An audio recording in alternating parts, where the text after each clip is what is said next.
अस्सलाम वालेकुम प्यारे बच्चों, सारे बच्चों। होम इकनॉमिक्स क्लास 6 उसका पहला चैप्टर हम डिस्कस कर रहे हैं, जिसमें ग़िज़ा क्या है, इसकी ज़रूरत क्या है, अहमियत क्या है, ये हम पढ़ चुके हैं। उसके बाद जो ग़िज़ाई अज्जा हैं उनको हम बारी बारी डिस्कस करते हुए प्रोटीन और नशास्ता वगैरह पढ़ चुके हैं। आज का जो हमारा टॉपिक होगा चिकनाई, आज हम पढ़ेंगे। तो आगाज़ करते हैं। चिकनाई हमारी ग़िज़ा का एक अहम जुज़ है जो दिन भर की ग़िज़ा में किसी न किसी सूरत में ज़रूर मौजूद होती है, मसलन बालाई, मक्खन और तेल वगैरह। ये खानों को लजीज और मज़ेदार बनाती है और नशास्ता की निस्बत दुगनी मिकदार में हरारत और तवानाई मुहैया करती है।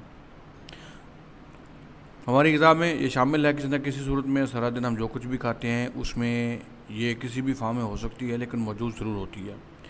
इसकी आम मिसालें जैसे दूध के ऊपर मलाई आती है, या मक्खन वगैरह बनाते हैं, या खाना पकाने के लिए हम जो तेल इस्तेमाल करते हैं, कुकिंग ऑयल वगैरह, ये सारी इसकी शक्लें हो सकती हैं। इसका फ़ायदा ये है कि इसमें खाना पकाने से खाना मज़ीद मज़ेदार हो जाता है, क्रिस्पी हो जाता है और उसका जायका बढ़ जाता है। नशास्ता जो इससे पहले हमने पढ़ा है उसके मुकाबले में हरारत और तवानाई पैदा करने की इसकी कैपेसिटी डबल है, उससे 2 गुना है। तो इस तरह से ये नशास्ता से 2 गुना ज़्यादा फ़ायदेमंद है हमारे लिए। इसके ज़राए क्या हैं, मिलता कहाँ कहाँ से है? सबसे पहले इसके हैवानाती ज़राए हैं, यानी एनिमल सोर्सेज हैं, जिसमें चर्बी, बलाई, मक्खन, देसी घी वगैरह हैं। ये चिकनाई ठोस हालत में पाई जाती है।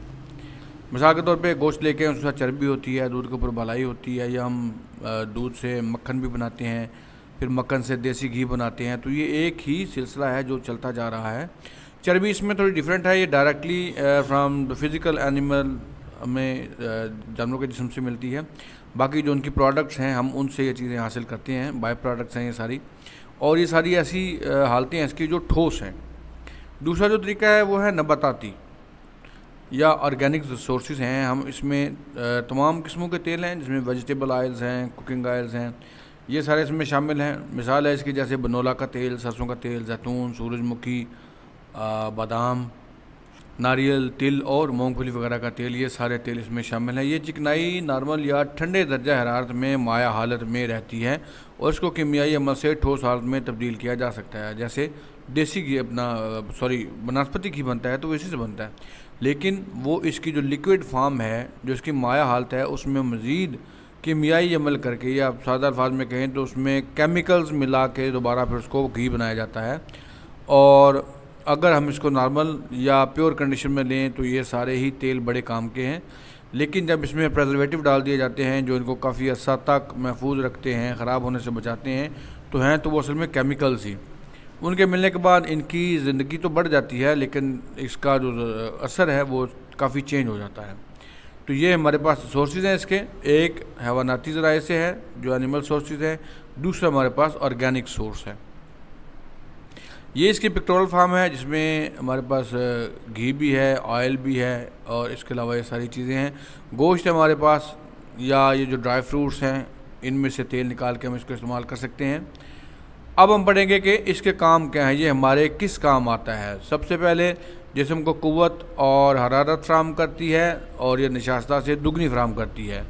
ये जिस्म को विटामिन ए, डी, ई और के फराहम करती है। ये सारे जिस्म हमारे जिस्म के लिए ज़रूरी वाइटामिन हैं जो हमारे जिस्म में मुख्तलिफ़ किस्म के काम सरअंजाम देते हैं। इनमें से किसी वाइटामिन का ताल्लुक़ हमारी आँखों से है, किसी का हमारे दिल से है, किसी का निज़ाम दौरान खून से है, और किसी का हमारे जिस्म की बढ़ोतरी के साथ ताल्लुक़ है। तो इनमें से अगर कोई भी वाइटामिन हमारा कम होगा, या जैसे वाइटामिन डी है, ये डायरेक्टली स्किन से रिलेटेड होता है, तो इसकी कमी से हमारे जिस्म के अंदर उस कमज़ोरी या उस बीमारी का आगाज़ हो जाता है। चिकनाई वाली ग़िज़ा देर से हज़म होती है और देर तक मैदे में रहने से भूख जल्द महसूस नहीं होती। अब जब चिकनाई वाली चीज़ें खाते हैं तो याद रखिएगा इसमें अच्छी चिकनाई भी है और बुरी चिकनाई भी है। तो चिकनाई वाली चीज़ें जब हम खाते हैं तो वो क्योंकि हज़म होने में टाइम लेती है, इसलिए हम सुबह जब पराठा खा के आते हैं तो हमें तकरीबन दोपहर तक काफ़ी پیٹ بھرا ہوا محسوس ہوتا ہے, بھوک محسوس نہیں ہوتی. زیادہ ٹائم لگتا ہے بھوک لگنے میں بنسبت اگر ہم صبح خشک چپاتی کھائیں یا کوئی کسی اور چیز کا خشک چیز سے ناشتہ کر لیں, اس میں چکنائی کم سے کم ہو تو وہ ہمیں بھوک جلدی لگتی ہے, کیونکہ وہ چیز ہمارے معدے میں جلدی ہضم ہو جاتی ہے. چکنائی والی چیز دیر سے ہضم ہوتی ہے, جس کی وجہ سے ہمیں بھوک بھی دیر سے لگتی ہے. جسم کے اندرونی اعضاء کے ارد گرد چکنائی کی مناسبت ہے انہیں چوٹ, صدمے یا دیگر خطرات سے محفوظ رکھتی ہے. جسم کے ارد گرد اعضاء کے ارد گرد جو چکنائی کی مناسبت ہے اس کو ہم چربی کہتے ہیں.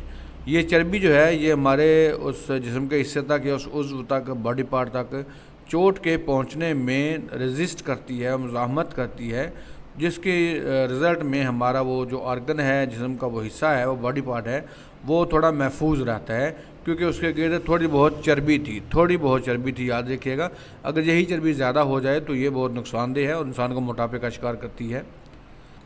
اس کے بعد اس کا آخری فائدہ چکنائی غذا کو ذائقہ دیتی ہے. یعنی ہم نارملی بھی چیزیں کھا سکتے ہیں, ابال کے بھی کھا سکتے ہیں, لیکن جب ہم ان کو تڑکا وغیرہ لگاتے ہیں, چکنائی میں پکاتے ہیں, تو اس سے ان کے ذائقے میں بھی کافی زیادہ امپرومنٹ آتی ہے, ذائقہ بہت بہتر ہو جاتا ہے اور پھر وہ کھانے میں بھی ہمیں مزہ زیادہ آتا ہے. تو آج ہم نے چکنائی کیا ہے, کہاں سے حاصل ہوتی ہے, کیا سورسز ہیں اس کے, اور اس کو کھانے سے کیا فائدے ہوتے ہیں, اور اسی طرح نہ کھانے سے کیا نقصانات ہو سکتے ہیں, یہ سارا ہم نے پڑھا. امید ہے آپ کو سمجھ آ گئی ہوگی. اگر مزید آپ اس کے بارے میں کوئی سوال کرنا چاہیں تو آپ کمنٹ سیکشن میں جا کے سوال کر سکتے ہیں. میں مزید انشاءاللہ اس کے بارے میں بھی ڈیٹیل آپ کو اپلوڈ کر دی جائے گی. اپنا اور اپنے چینل کا بہت خیال رکھیے گا. اللہ حافظ.